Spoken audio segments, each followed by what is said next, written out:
Hi, folks. My name is Charles, and I'm the host of Go-to-Market Hackers, the show where we go inside the minds of revenue architects creating systems that deliver winning outcomes. Now, before I introduce our awesome guest today, I'll share a little bit about myself. I am a SaaS founder with over 12 years of experience scaling go-to-market teams.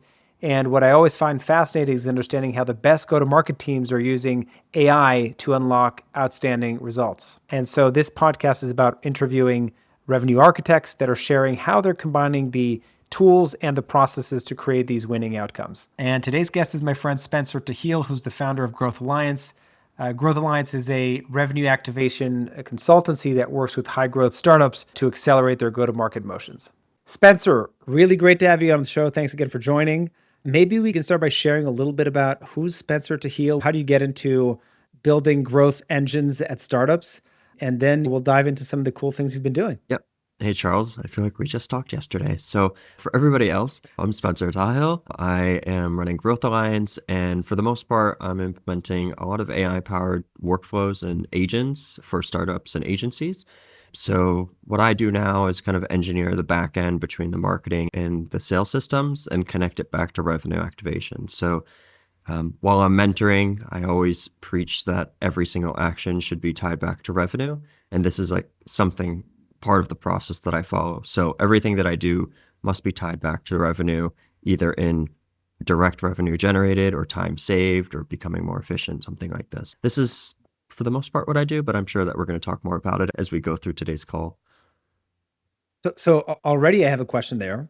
So you're working with a bunch of startups. I think you said Series A, Series B and above. And you just said tying everything to revenue, which is great. I love that. Is that also how you prioritize the specific initiatives or campaigns you work on? Meaning, do you have a table and be like, all right, these are the 10 things, and these 3 things, we should start here because that's going to have the biggest impact on time saved, et cetera, which, converts to revenue. Is that how you think about it? Or are there some more infrastructure things that sometimes you have to start on, which might not have a strong title revenue, but where you might start? How do you think of that? So it depends on the stage. Usually a lot of Series A companies differ from like Series B companies, and the differences between seed round companies are completely different as well. So as far as prioritizing initiatives, especially with or without AI, it doesn't really matter. AI is just a tool. It will accelerate all of the bullshit that you do, but it will also accelerate all of the great things that you do. For prioritization, I usually undergo a pretty lengthy diagnosis or discovery process. I've spent 5 hours with some teams, 9 hours with some other teams without even getting paid. My job is to figure out how to get to the desired state, and every company is going to have a different desired state. If they want to consolidate all of their data, then we need to figure out where all of their data sources and where all of their data hubs are lying. Like it might not just be HubSpot, it might not just be Salesforce. My job is to diagnose and try to figure out what are the blockers for success, and then prioritize the blockers so that we can then go and actually do the meaningful work. So depending on that, then those get prioritized. But if, let's say, just in a unicorn level kind of play, all of the data is perfectly clean, all of the contact information is doing great, all of the workflows, they have an internal marketing operations person, they've got an AI engineer, like awesome, like they have the right people. What ends up happening then is that nobody talks to each other. So it's my job to liaison, and everybody thinks differently. So I think establishing communication first and foremost is always my very first initiative, because if we start work on anything, on any initiative, what ends up happening is that if there's any misalignment, it can go sideways. So that's always priority number one. As far as hands-on keyboard initiatives, then this is very particular to every business that I've ever worked in. Yeah, I think we talked earlier about how, to your point, depending on the stage, the different initiatives vary quite a bit, right? If a company still is pre-PMF, they're figuring things out, the infrastructure is probably pretty basic. The data is probably simple also. The pipelines are pretty clean. So you probably focus on initiatives that are going to help gear towards that PMF versus others that already have PMF, you're more of a growth mode.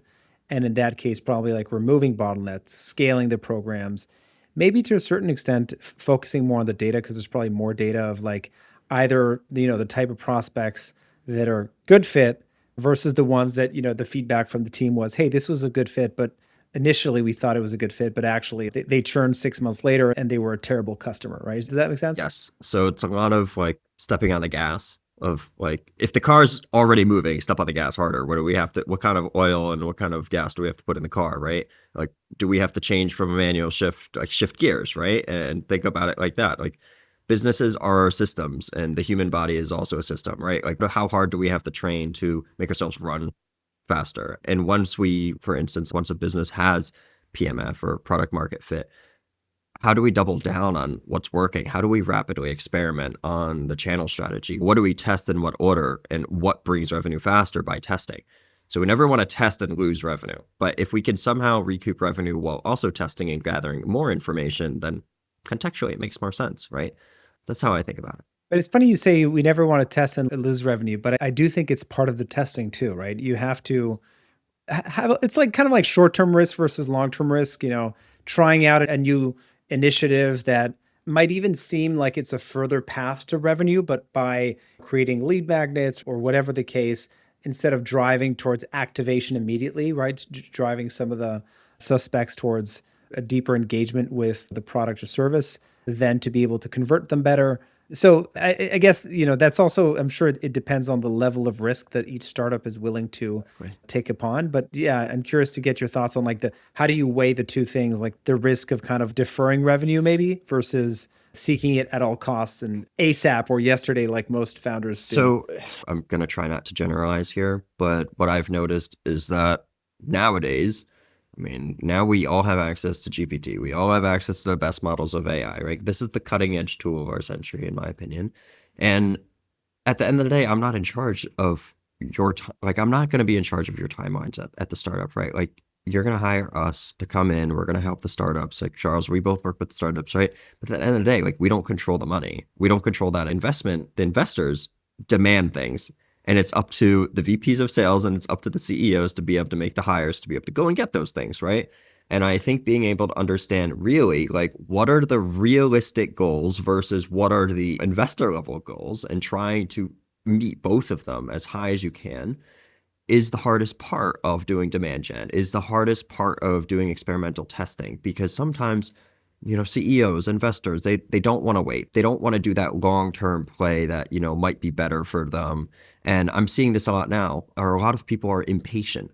And me trying to convince somebody big, listen, this is the best way. You should probably not buy this tool. Oh, by the way, it saves you $80,000 a year.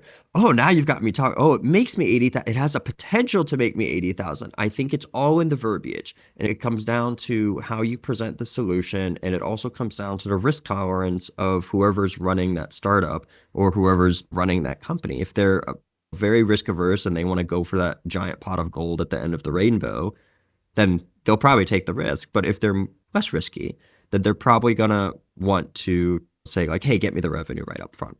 They're not going to want to bet on you. And I think like when I've pitched things, I know I'm rambling a bit right here, but I've noticed is that a lot of these startups, especially Series A, Series B, like they already have teams. They already have people they can depend out of their network. It's the seed round funded companies that are only like 1 to 3 people. And usually they are very hesitant to spend money, actually. And I think they have every right to be hesitant. If you're hiring for somebody in pre-seed, seed, you should do your proper homework. You should figure out, like, is this person a perfect fit? Okay, great. If they're not a perfect fit, are you willing to accept the risk for not perfect fit or non-perfect results?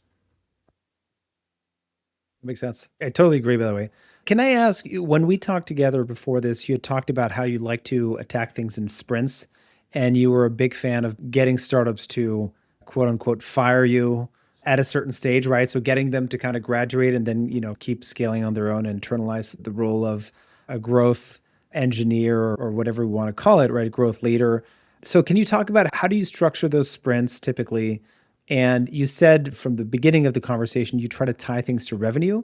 If you do a sprint, whether it's a 30, 60, 90-day sprint, however you structure that, can you actually tie it back to revenue within that sprint? Or how do you kind of go about running those sprints and then trying to tie them to revenue at some point? So the only non-generating activity that I actually push inside of my agreements and proposals is video documentation. So this is like in my head right here. So the way that I like to work and the way that I've noticed working with startups and scale ups over the past like few years is that the investors and also the CEOs and whoever's running the show, they always end up saying the same thing. We want to build a high class team. We want to build a world class team. Completely acceptable. That awesome. You should retain your talent. What that means for outside talent like us is that we have no business being in the company more than 6 to 12 months, in my opinion. And I've noticed this just by looking back at my wins and looking at, but like my churn rate is clients will only churn for one of two reasons. And I'm talking like, from an outside perspective, right? I've noticed that in startups and scale ups that they're either churning because they're really successful or because they're wildly unsuccessful. And that usually comes around like the 8 to 10 month range. So I think, logically what I did is I worked backwards and I was like, let's do everything in 3 to 6 months. And, get in there, get our hands dirty, get in with the team, work as a design partner, work as a sales partner, and really build kind of this like go-to market system, or, I hate to say it, like a go-to market engineering system, right? And what that ends up doing is that within the first 2 weeks, we've got infrastructure online. We've got, your ads connected to, your CRM. We've got a CRM audited, right? If you don't have a CRM, okay, like we've got to set that up. How does that tie back to revenue in the sprint? Okay, you have visibility into the revenue. You have visibility into the pipeline, or you have more data that's connected that helps you close more deals. The second sprint, right? I usually sprint in 1 month sprints, 2 to 4 week sprints. First month is usually always going to be like contextualization. And so like auditing, consolidation, building the initial infrastructure, like just understanding kind of like what type of sand I'm building the sandcastle with here. Phase 2 or sprint 2 is usually about controlled testing, consolidation, expanded testing, as well as like overall stress testing. So if we're running email campaigns, if we're running direct mail campaigns, if we're running lifecycle nurture campaigns from HubSpot or Salesforce, like what is resonating? Let's gather the data now that we have all the systems operational. Let's turn everything on, stress test, and now we've got more data. How does that translate to revenue? Okay, now you know your market resonance. You're not going to see enterprise level sales come in within 3 days and close, but at least you can test what's resonating with your audience. Phase 3 or sprint 3 is usually always about scaling, expansion, and documentation. So in my instance, if I could do all of that in 90 days, I consider that a win. And then I can offer to stay on and help these startup founders and say like, hey, 60 days, if you don't need me in 60 days, just let me know. I'm going to help you guys train your incoming hire. I fully expect you guys to build an in-house team. So, and this is realistically how everything gets tied back. I wouldn't say every single minute task is like, this makes $10, but it's Totally, exactly. yeah. And that's like the confusing part. And I want to preface that it's like, if you have a goal, I need to know what that goal is. And I need to know what the qualities of success look like before I start working so that I can bridge the gap. If I can't figure out where I'm going, then I will want to refuse the work, because for me, I've made that mistake before and it ends up messy. And I think that's the duty of the hirer, like the startup founder as well. It's like, you need to write your job description before you go out and interview talent, you know? Totally. So let me just make sure I understood and say it back. First of all, you need to understand, like when you start working with startup, basically you want to make sure that the startup has very clear goals and success metrics in mind. And then from there, once you're aligned on what those look like, you start breaking down what the, let's say 3 month engagement might look like.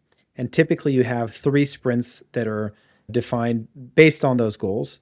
And then you work on hitting those. Now they do tie into revenue in some shape, but it may be that again, if you're specifically working on campaigns around automation for, you talked about nurture, et cetera, it's obviously very different than if you're doing a pure outbound campaign, or if you're working on some inbound campaigns or inbound automation or CRM automation.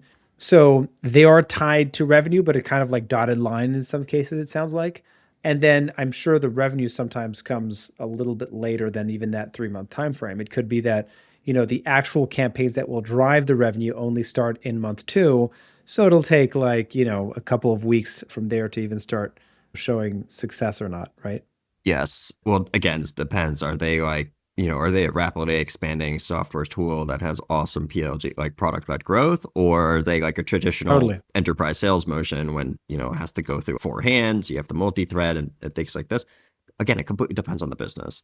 With startups, again, nowadays, that's usually going to be SaaS companies. I'm going to just generalize here. You're going to know, like, the market will either resonate with your product because you're actually solving a true pain point, or it just won't. And unfortunately, like, that's what I've noticed too. It's like 1 or 2 months in, if it's not resonating, then I'm like, eek, and there has to be a strategic decision. And I just tell them, like, hey, listen, like, we need to completely change gears. We need to experiment.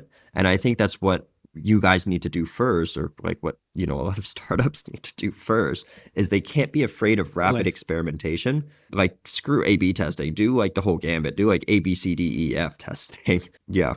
So maybe we can double click on that, because I've actually experienced this personally. I started working with a startup where you could tell that the founders were engineer, very technical product.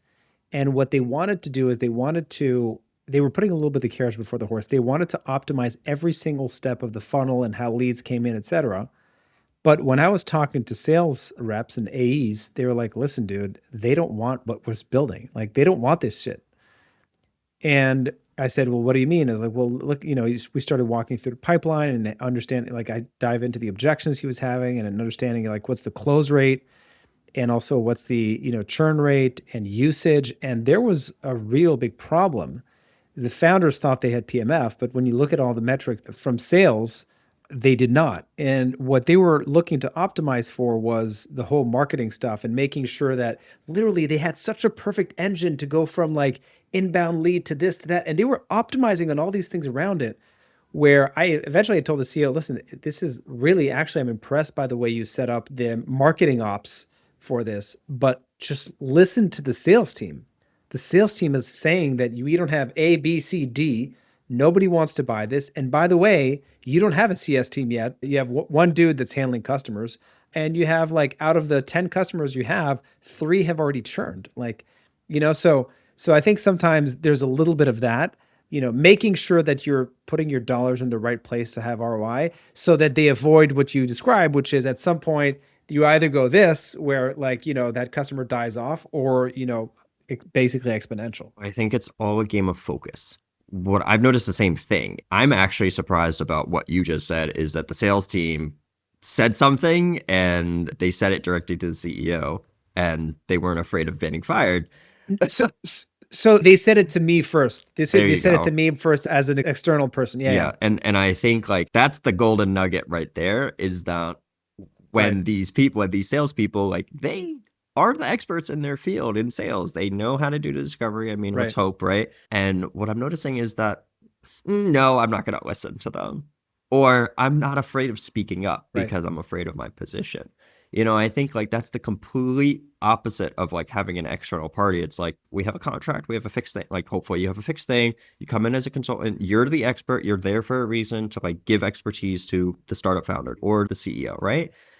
I've noticed that it's the exact same scenario that you just said. It's like they tell an external party before they tell the other person, which is a huge issue in communication and internal alignment. And, like, and going back to what I was saying before, it's like, I've talked to the VP, I've done the 9 hours of discovery call, and that was the same exact issue. There were 7 different people on that Series B team, and only 2 people got put on the project 4 months ago. The rest of the 5 were brand new to the project, and they're supposed to be my points of contact. I'm like, what the hell, guys? I think, like, that's a huge problem when there's internal misalignment and you're trying to hire somebody or you're trying to get advice. Who's calling the shots? Like, who's actually listening? And I think, like, that's a mindset thing. I think that's a growth mindset for these startup founders that they have to adopt. It's like, yeah, you might be running the show, but you're not running the show. You are in charge, but you should realistically hire and you should surround yourself with people that are smarter than you, in my opinion. And you should be willing to take that advice. And I see a lot of people not willing to do that. It's a huge issue. Of course. Yeah, I agree. Yeah. So I want to take this in a slightly different direction, but I'm just curious what you're seeing happening in the market right now.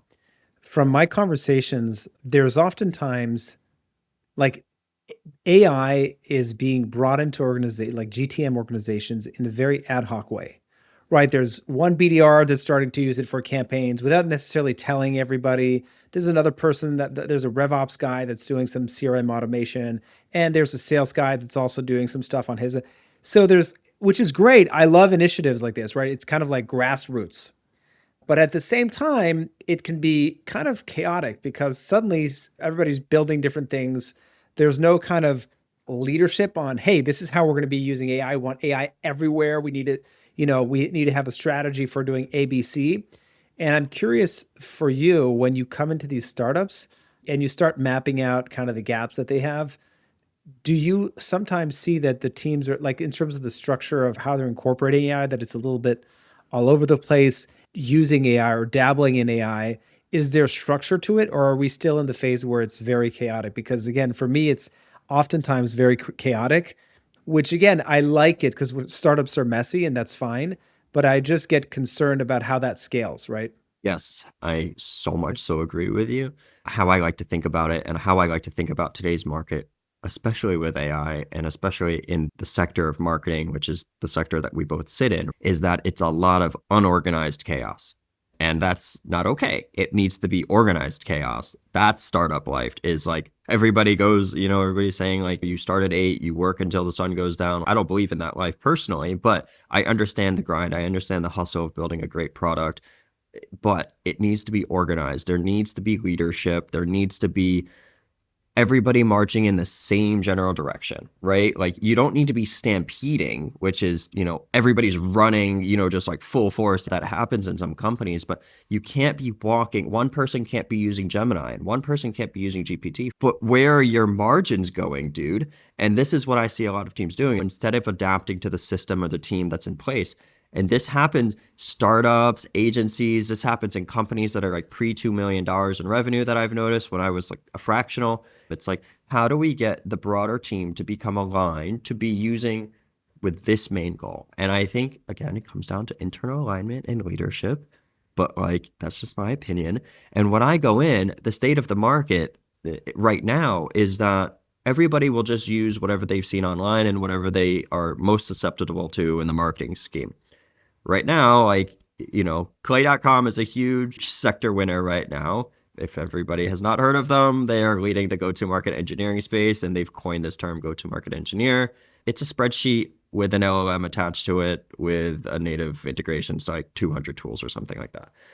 I've dumbed that down as much as I can for you, but it's a pretty awesome tool. You can experiment rapidly. But the people that are adopting it and that are high competence users will understand that it's a limited tool sometimes, right? And I think the people that are adopting AI or the people that are adopting workflows are going to be coming from one or three buckets. First and foremost, the curious ones, the ambitious ones, or the tech forward ones. You don't really see anybody else outside of those three mental mindsets to be able to adopt AI in its like current state. And now then the rest of the market lags behind those visionaries or lags behind those people. And then they say, oh, I've seen somebody do it online. I've seen that end-to-end workflow. So I think like when you start becoming organized in the way that you work and the way that you adopt tools and way that you adopt solutions, it needs to go from unorganized chaos to organized chaos to organized. And then going from like 1 to 10, like this multiplier is going from unorganized chaos to just organized, right? Totally. So I do have a question related to that, which is, so earlier you said, if you do a good job at some point, you will pass the baton to somebody else to continue to run the program or lead it. And so, let's say you've done a great job, everybody's super happy, they're graduating, they've been with you or you've been with them for 6 months. Like, do you typically, as part of your engagement, say, all right, let me hire this specific person to do it? Do you pass that over to a RevOps leader, the person like, director of RevOps? Who do you typically pass that to? Or is it just, hey, the person that's, like, as you said, like one of those three, or somebody who's obviously excited about GTM and has a little bit of a higher level view, not just like narrow around outbound or inbound or marketing ops, it's just a little bit broader. So just curious, how do you effectively then help them transition to being autonomous? And also, this is a trickier one, like how do you transition them from, disorganized chaos to organized chaos? Meaning like, do you also have to bust some balls and be like, all right, dude, that this is not how it's happening anymore. And then, basically restructure some of the whole thinking around this and even maybe even the responsibilities of some of the folks. Yeah. So I've messed up before. And like going back to like talking about what's worked and what's not worked. This is something that's not worked. I've either not well defined my scope, and then I'm the one that's, stuck doing the reorganization of either the team or the tools or anything like this. And I've also failed before to properly qualify the scope and my responsibilities. So, I mean, it's kind of the same thing. Like one is scope and like one is failure to do it, and then one is failure to actually diagnose what the underlying problems were. As far as organizing a team, do I have the ability to do that? Do you have the ability to do that? Like, Charles, I know your work history as well. And it's like, yes, we have the ability to, but most of the time that's not going to be within our scope of work unless it's like really given to us, right? That's a Right. chief of staff position. That's going to be like a fractional COO position or a VP of sales position, right?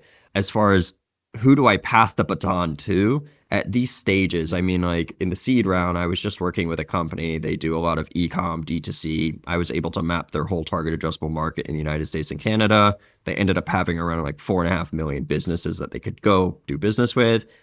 XYZ, XYZ. I set up the system. They had pretty good success. I mean, they had like 100 plus MQLs a week.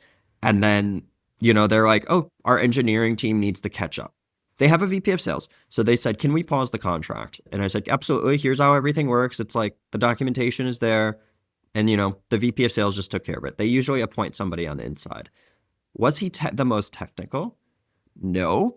But was the documentation that I handed over to him to become self-efficient and like, able to manage the Yep. system by himself, was it sufficient? I would say yes, because months later, he's still running the show. I can see it in the logs and everything like that. But I think with Series A, Series B, it's completely different because you have a completely different team landscape and you have more resources, you have more money flowing in, you have, just in general, just more resources at your fingertips. With the agencies or these larger companies, there's usually a dedicated technical personnel or dedicated technical team that's assisting the sales motion or assisting the marketing and revenue operations team. Whether that's going to be a marketing operations lead, whether that's going to be a specialist coming in, whether that's going to be a full lifecycle marketer that also knows how to set up like individual workflows. If that's a revenue operations lead, awesome. It completely depends on who they have that I'm going to hand that back off to. The realistic part is some of these companies don't have a technical person that's going to want to apply that skill into managing a program, into managing 7 different tools, into managing a consolidated tech stack, stuff like this. So that's where I say to them, like, hey, if you want me to stay on board until you find somebody, I can be here.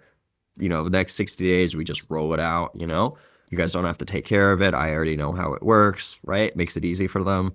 But who I'm usually seeing it go to is either the VP of sales, and then they're going to hire somebody to kind of like dabble in it, or I hand it to a marketing operations or a revenue operations lead, and they're going to be more technical. They're just going to be managing the system and the data flows and the orchestration.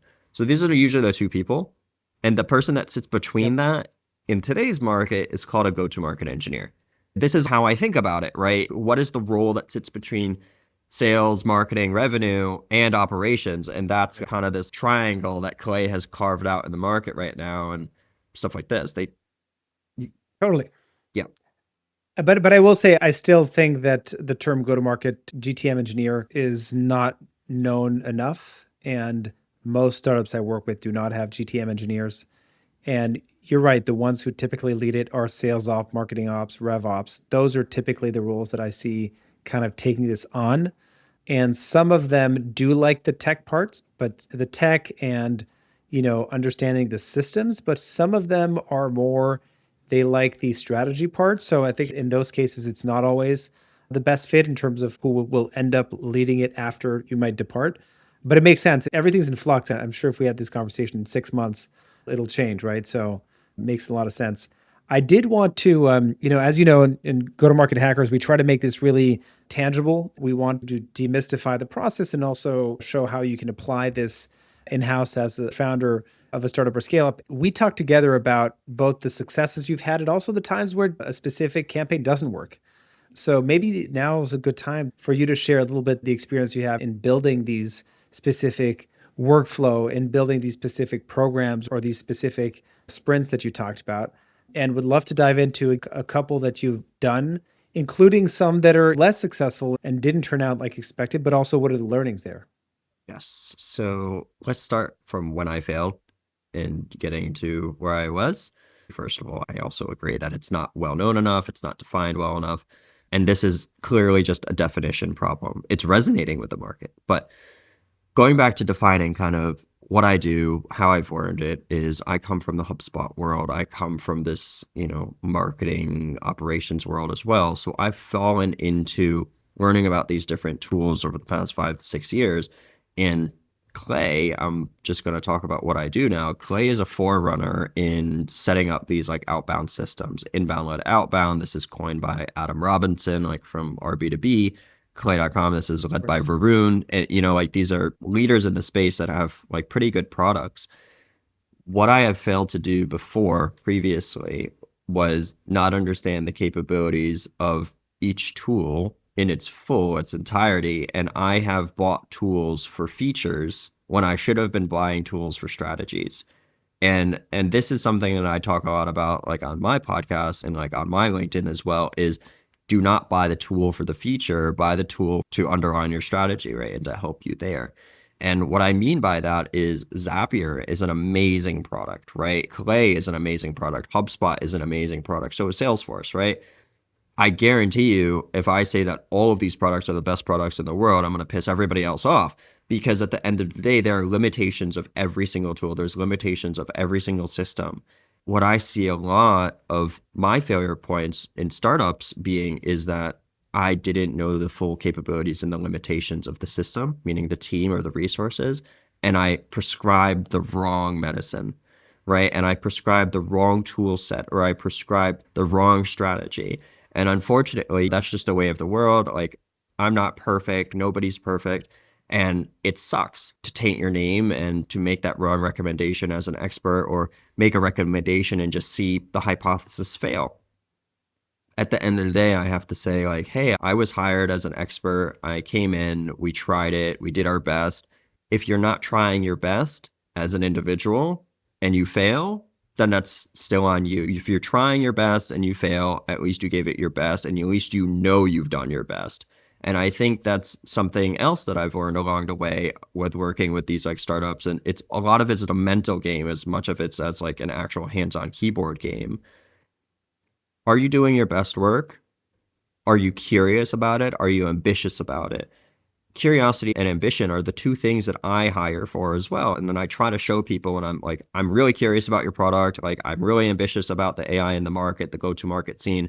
Like, that's where passion is. Like, what do you watch on YouTube? What book are you reading? Like, what podcasts are you listening to now? And Totally. staying up to date with the whole market is something that I've learned that I have to do as an expert.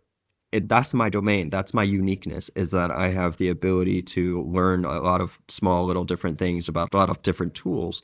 And for the failure points of prescribing the wrong medicine, I will never make that. Well, I mean, I will probably make the same mistake again, but at least I'll be more knowledgeable in the scene of like, hey, like, do not buy this tool because you can buy this tool and get another feature that's going to overlap. So you don't have to buy three. You can just buy one and have it all in one.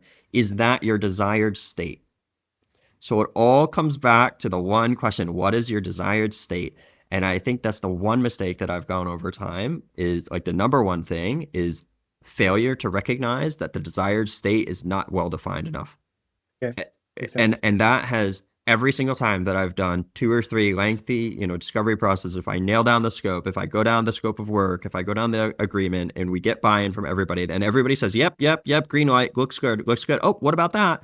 I want them to raise their hands and tell me what's wrong with the work. I want them to. I encourage people to. And as a founder or somebody leading a team, you need to be able to be critical. You need to be able to nitpick. You need to be able to put down on paper definitions. You need to be able to start somewhere on that. So that's the first failure point. I had a couple thoughts about, I think it's interesting that you're saying the set of features of a tool isn't necessarily the most important, which I understand. It's like, what do you want to get out of it and the strategy behind it? The only part I'll push back a little bit, and I think you wouldn't disagree, I think it's a matter of definitions. I know that whenever I'm hiring somebody, I'll typically ask the same questions you asked, which is, hey, tell me about some of the tools you use, right? And if somebody just throws out tools that are, tools that you used 7 years ago, I don't know, like, they're like I'm just thinking right now of LinkedIn automation. Like a tool I love is HeyReach, and I'm not sponsored by them or anything like that. They're a great tool for LinkedIn automation. And I know a lot of them. And if somebody's like, hey, I love Linked Helper, which is a tool that's been around like 10 years old at this point, that's going to be a red flag for me. And so I agree that the tool isn't the most important and the features of that tool aren't necessarily the most important, but there are some, there are some limitations to that. Like if somebody's going to recommend a terrible tool that's really outdated and that has a lot of gaps, and maybe that's not flexible enough and that doesn't have enough integrations and that is inferior in so many ways to the other kind of bleeding edge tools, then for me, those are red flags. Does that make sense? Yeah. Yeah, I'm going to agree with you fully because LinkedIn automation is just its own beast as well. And if somebody said, oh, yeah, I'm using HeyReach Right. too, I'd be like, okay, you're like pretty up to date on the market, right? That's a dinosaur right there. Yeah, and I totally agree with you in that sense. I think there are red flags. I think when people come to the table and, when I have those conversations with, hopefully the listeners here of like seed, Series A, Series B, Series C startup founders and scale ups is when Right. they come to the table and they say, hey, have you used Clay? And I'm like, yes. But my question back to them is, what are you trying to get out of it? What type of strategy? I And agree. I think like that's my due diligence is like if you just give me a freaking tool, man, and you like expect me to tell you everything that I do with it, I think like that shows lack of depth. And So, totally. So I call this GTM porn, where it's basically like you have, and maybe you see this too, like founders that are just, they've heard of a tool and they're like, oh, I want to use this tool. And I guess what you're saying is, okay, tell me why. Like, why do you want to use that tool? I mean, aside from the fact that your other three friends said it was a great tool and they're using it in their startup, just like there's a broad variety of tools we can use that might be a good fit, but explain like what's the rationale. And that's kind of and your it's a pushback, huge basically. issue. And it's like people, and we Right. were talking about this on my podcast. It's like people buy with emotion and they validate with rationale. And that's just the reality of the situation. It's like, oh, my friends use it. I need it. Yeah, referral code. Like and that's just that's the reality of the situation. We're never going to change human mindset. We're never going to go from a society or a human type of capability to think of like, oh, we see this thing that other people are using. It must be validated. It's already pre-validated. I should probably see what it can do for me.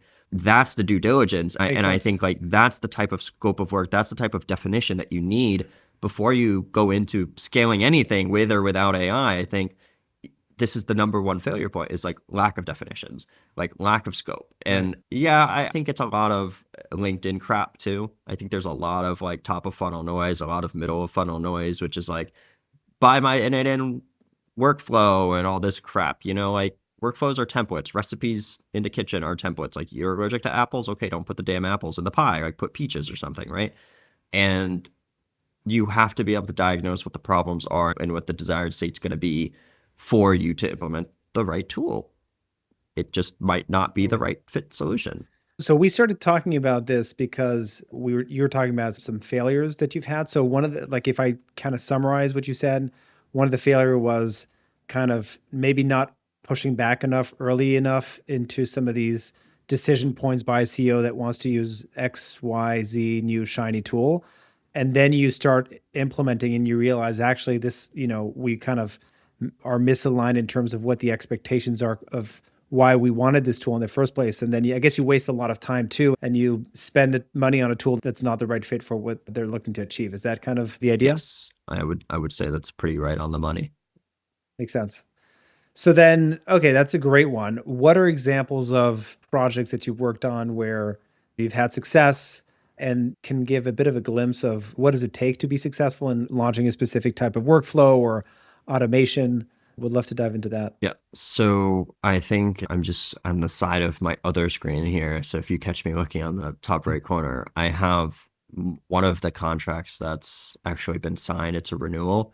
And we're in month 9 now, right? And it's objectives, activities, as well as desired outcomes. And that's how I structure everything. So, what are the objectives of the initiative, right? Like whether that's going to be the sprint, whether that's going to be the workflow, whether that's going to be the track. Like, am I fixing your CRM? Okay, let's define what fixing means. Are your contacts disassociated or are they just missing data? Okay, let's get formal definitions done, pen on paper, right? What are the objectives? Uncover lost pipeline. Okay, that's going to be like the high level, right? Because that's tied back to revenue, right? What are the activities that I need to get there? Activities. Okay, I need to take a snapshot of the CRM and I need to figure out exactly how many contacts out of your 500,000 contacts in there are not in your ICP, not in your target persona, not in your segments, and or are missing critical fields for enrichment. Okay, that's an activity. What is the desired outcome of this workflow of data consolidation? Desired outcome is to uncover stale contacts as well as deassociate and reassociate the proper segmented personas in your target accounts list so that you can uncover and reactivate revenue of both closed in pipeline and closed lost if possible.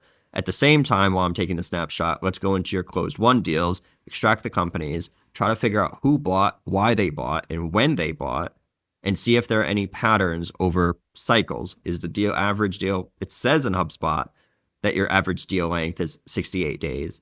But in reality, is it more close to 120? Because, maybe you've been introduced, maybe they saw your ad. How did they see your ad? Okay, is that data even attached to the contact record of being marketed to?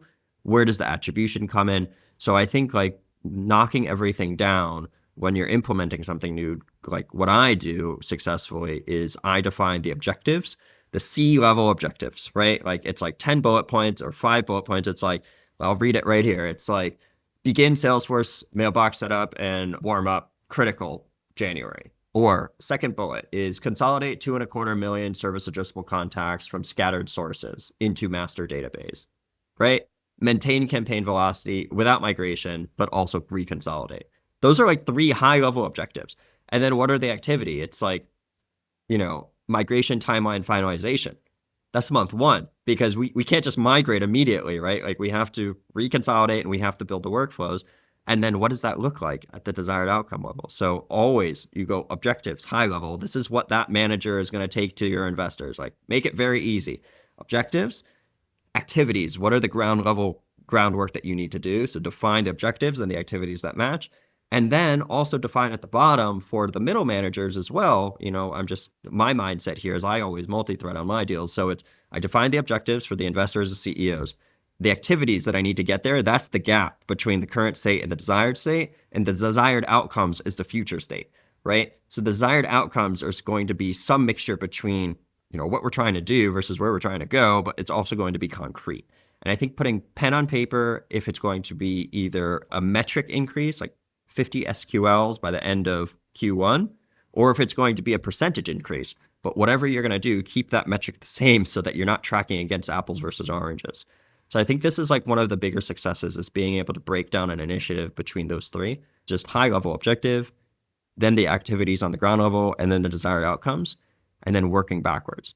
So it's a lot of like reverse engineering of like, where do you want to go and how do you want to do it? But this is what I've seen work very well, at least for the past like 2 years since I started implementing this in like some of my agreements and, my working agreements with startups as well, because then everybody has the same copy.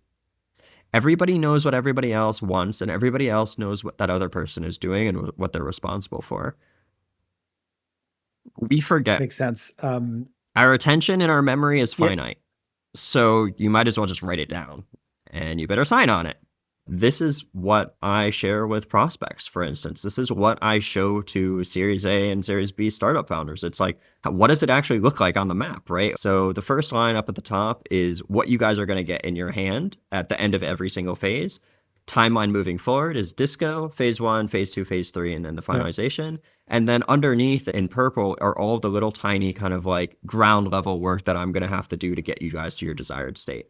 So again, like going back, it's like understanding the current state, taking an audit, doing the foundational builds, making minor optimizations. That should all be done first before you start doing strategic testing.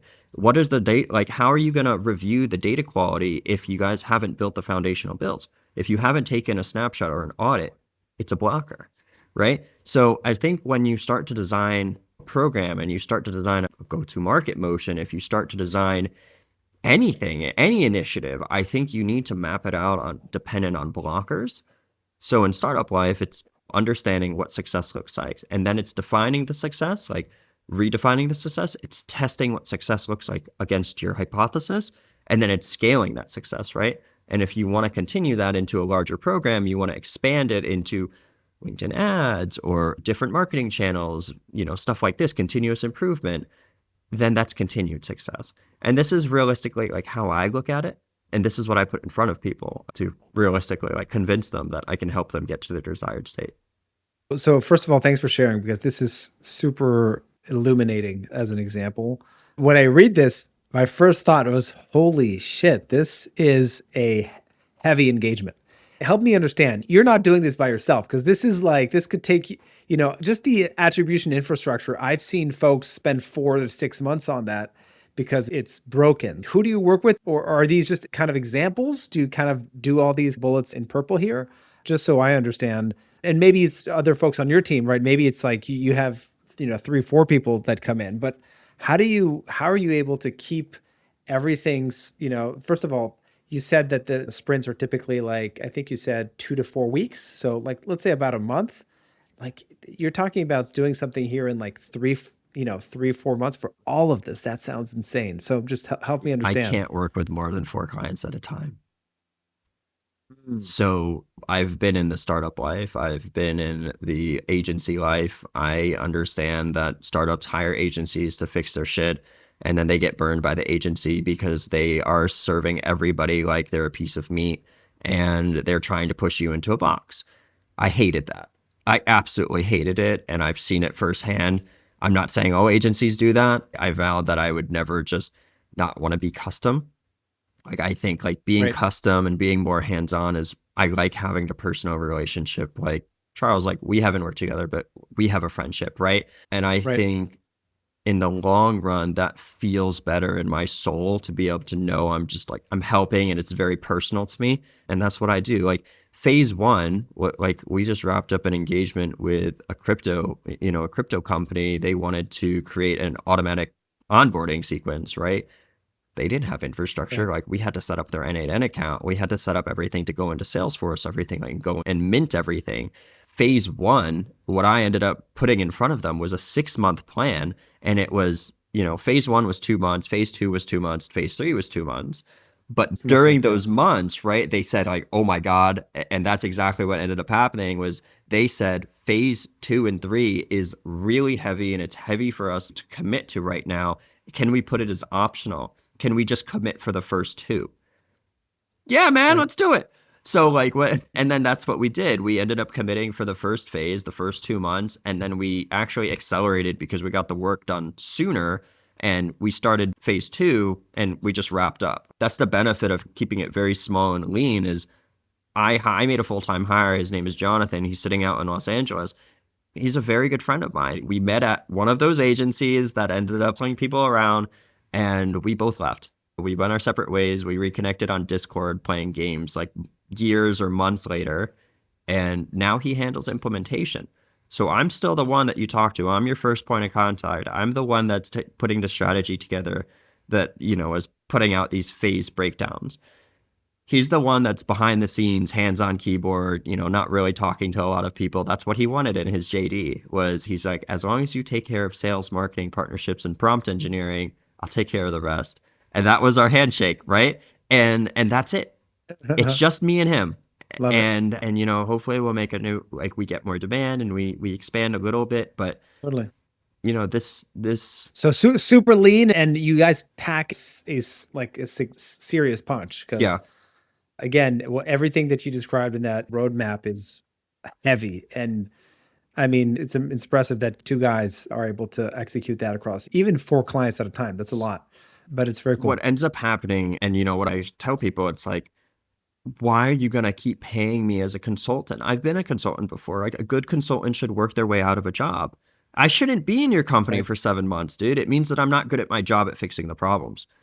So, and I think like people get trapped in this thought of like you need continuous human manpower to be able to power a system, but that kind of defeats the purpose of building the car, right? And putting gas in it and making sure that it works when it Right. leaves the factory. Like they don't sell Porsche and Ferrari and, expect you to put the wheels on it, right? I hope they wouldn't. Totally. And that's pretty much it. What I do is I charge a premium, but I'm already understanding in that Series A or Series B that's about to hire their 5th SDR and 4th AE, what ends up happening is roughly how much, I ask them very directly in a private call. I say, what is the cost of your sales organization right now? 100, 200, 300,000 a year plus commissions. Okay. That's for the year. What I do is I say, all right, so if I were to put something in front of you and I were to be able to accelerate your sales growth in 3 to 6 months for 50,000, 75,000, whatever it ends up being for the amount of work, because everything is custom. If I were to be able to do it in half the amount of time and enable your sales organization to be more efficient at their jobs and stop wasting 3 hours of their day across 10 team members, is that valuable at all? Of course, they're going to say like, yeah, no, and we're going to talk about it. But it's about time. And especially in startups, you need to move pretty quickly because usually you have investor relationships to take care of as well. So if they're breathing down your back to make pipeline generation and show demand, right? That's a big value creation thing. If we can do it in less amount of time while also keeping manpower off of the projects and enabling them for long-term success, that's usually the lever that I try to pull, right? So of course, I'm doing this in 3 to 6 months, but then it's yours and you don't have to depend on me. So everybody wins. But at the same time, I'm going to charge 20, 30, 40% more because I know that my LTV, personally from my sales side, my lifetime value is going to be equal, right? Makes sense. These are great examples. Super, super helpful, I think, for founders. And there's a lot of things I'll take away from this conversation as well. Maybe last question is, what is maybe the single biggest mistake you're seeing startups make when you typically join in, or like they started making when they're, again, when they're trying to inject AI in all parts of their GTM, and you're like, whoa, like before we all do all this, like what's that biggest thing that you see consistently across startups? Or maybe not consistently, but oftentimes. I'm wondering if you can like share what that might look like, even in a couple sentences. I would say it's not going to the table with a growth mindset. I like to work with people that I like to work with, and that's why I do what I do. And I think if you're a passionate founder, you're a passionate visionary, you're really technical, whatever your prowess is going to be, understand that that is your uniqueness, that it is not everybody's uniqueness. So for you to succeed, you should work with people that you enjoy working with that are also going to round out your unique skills. And I think it all comes down to talent. It comes down to, of course, work-life balance. But when we start to look at building and scaling products, it's to set reasonable timelines, it's to set reasonable goals, and to also validate your own work and take work in sprints. Don't be afraid to experiment with timelines. Don't be afraid to experiment with personnel. Don't be afraid to experiment with tools, but know when to end the test. And I think that is a larger mistake, is they run the test for too long, or they don't run the test at all. And then they either end up behind or scared to run something else, or they double down and they have a lost cause fallacy or whatever it's called. The mistakes that I see a lot of these visionaries making are they place a lot of hope in sometimes the wrong people or in the wrong energy fields. And the technical guys, what I see is they're either very hesitant to adopt a tool stack and they end up behind, or the tech guy was like, yeah, let's do this. And they jump on it and talking about like GTM porn and everything, right? So, and I think you need to slow down. They try to go super fast and they try to do it without defining where they're going. It's like turning on the GPS and not putting an address in. So you got to know where you're going to be able to drive the car there. I'm using a lot of idioms and metaphors here, but like, I love it. you should really, you've gotta slow down. You've got to figure out what is the mission. Help as many people. Yeah, totally. Is it to sell enterprise SaaS to like Google and Walmart and all these things? Like, what is the problem and what is the solution to accompany that problem? But also, let's define the path. Like, what is the short-term goal? I don't know. Like, let's do 10 YouTube videos for demand generation. That was my goal. That's my 6-month goal. My big goal is to go in a year and a half. I don't have a startup, but like I still have this mentality is what is long term for you? Everybody has a different definition. Everybody's a different stage of their life. And it's very personal. Business is a very personal journey. And I don't think a lot of people think about it like that. And just realize that you need to define the goals very concretely as much as you can. And then you need to have somebody rip that plan apart and tell you everything that they think is wrong with it. And that person needs to be somebody that you have a friendship with and somebody that you have a relationship with, like a working relationship with, so that you can understand their feedback and their constructive criticism, and you can build a better goal and then follow it and test it. By the way, I think that's a really good summary also for, when you say growth mindset. I think growth mindset is also not being afraid to test your ideas and your assumptions. And when you say, what are your goals, and have somebody rip it apart, I think that's also part of the growth mindset, is making sure you're thinking of things from first principles, thinking of things the right way, and being open to feedback either from someone like you or from the market, and testing as much as possible and as fast as possible to basically learn and iterate. So I think it's a really, really good conclusion to all this. Spencer, where can people find you? I mean, you obviously have your blog that you've also published. You're quite vocal on LinkedIn, and I love your content. Where should people, get in touch and find you? The best place is going to be LinkedIn, and just say that Charles sent you or you saw a video. So it's LinkedIn / whatever the slug is. It's just going to be Spencer Tahil, SPNCER. You'll put it there. I'll put it in the show notes. And then I'm on YouTube. I'm actually, in January, I'm dropping the first 5 to 10 episodes of my podcast. So Charles is actually going to be on there. So you can find me on YouTube as well, under Growth Alliance, as well as Spencer Tahil. Amazing. Spencer, this has really been really eye-opening, super interesting, and I'm sure that a lot of founders are going to find it helpful as they're going through their growth journey as well. So thanks for joining, and excited to see where this all leads for you. Thanks for having me.